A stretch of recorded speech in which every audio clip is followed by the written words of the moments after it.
Hey everybody, welcome back. Today we're going to take a look at what I keep on my survival keychain.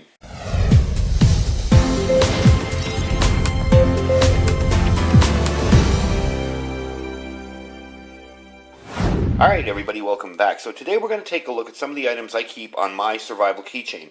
Now the first thing you're going to notice about this is, hey dude, there's no keys. Well, no, because I have a separate keychain that I keep my keys on for day-to-day use. This will go in my everyday carry pack, whatever I lug around with me every day that I stick all my stuff in. And it's not meant to be a replacement, but a supplement to tools that I carry every day. Like, do I carry a full-size flashlight every single day? Absolutely. What happens if that flashlight dies on me or I lose it? I got a backup. Same goes for my knife, for anything else on here.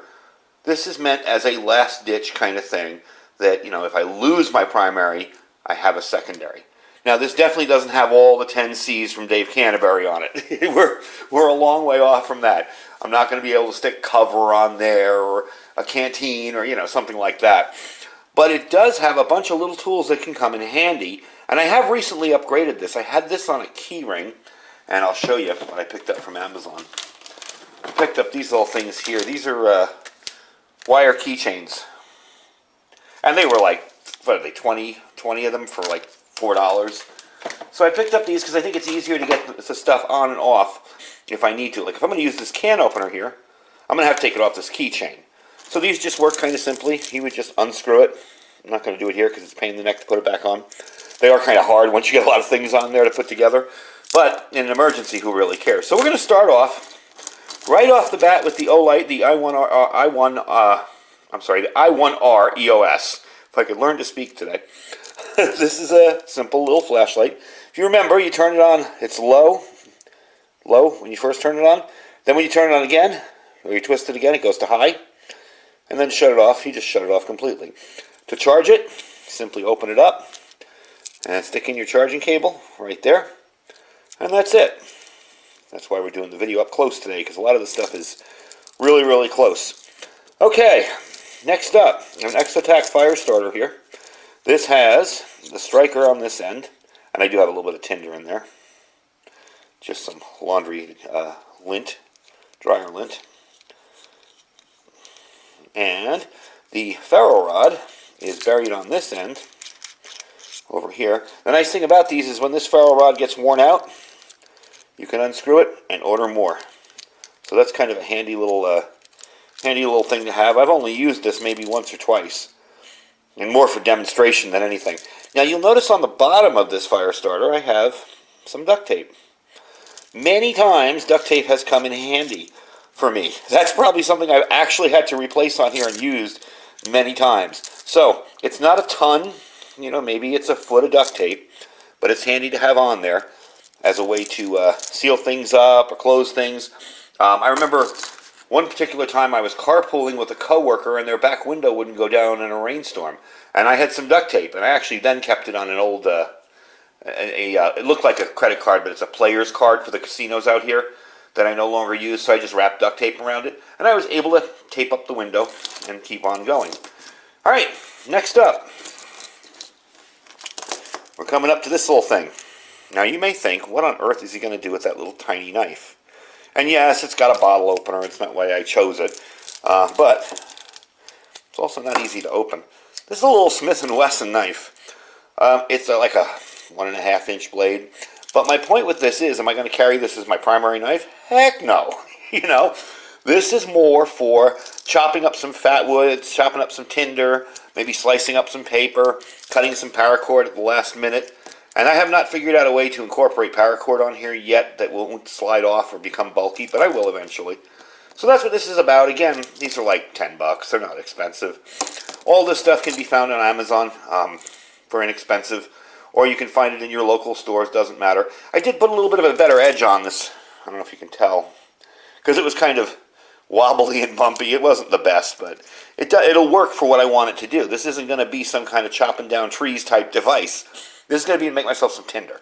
Maybe take this, and actually it is, once you get everything in your hand, it is pretty comfortable to use. And you can shave down tinder, some fat wood, whatever, and make yourself an easy way to make some tinder for a fire.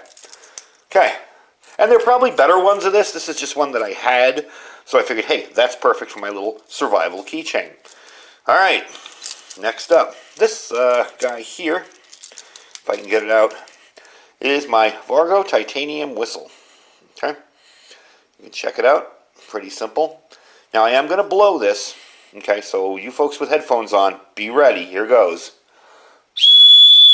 Very, very loud. Really, really like it. I had a UCO whistle on there, and I kept making excuses about why I liked it, but it never really seemed to blow loud enough. You'd have to mess with it and put it on your lip and, up and down, and finally, I saw this online. These are like 10 bucks. Vargo usually makes some pretty nice stuff. Can be very expensive. So I figured I'd take the plunge and spend 10 bucks and get it. So that is a Vargo titanium whistle. Very, very loud. Very, very handy. The reason you want a whistle, okay, and the reason this is within quick access in my everyday carry bag and stuff, one of the biggest reasons I was taught is if you're trapped somewhere. If you scream and yell, you're going to lose your voice within a couple hours, If you're able to hide somewhere under rubble after an earthquake and you need to be rescued, you can sit there and blow that nonstop, and it barely takes any effort. And you can just do 3 short bursts, or you can do an SOS, whatever. You'll definitely be heard. Also, nice way to signal other people if you're out in the wilderness. You say, hey, if you hear me, I'm going to do 2 quick bursts, and, that'll be me, whatever. Handy little item to have. All right, next up, you see this little blue pill case here. This is the one I'll probably cover the most amount of time on. This guy here opens up. In here I have a bunch of tinder, okay? You can see it in there. I have some char cloth. I'm going to slide this whole thing out here. So I got some char cloth in there, which I probably need to replace because it's starting to fall apart. I've got some dryer lint.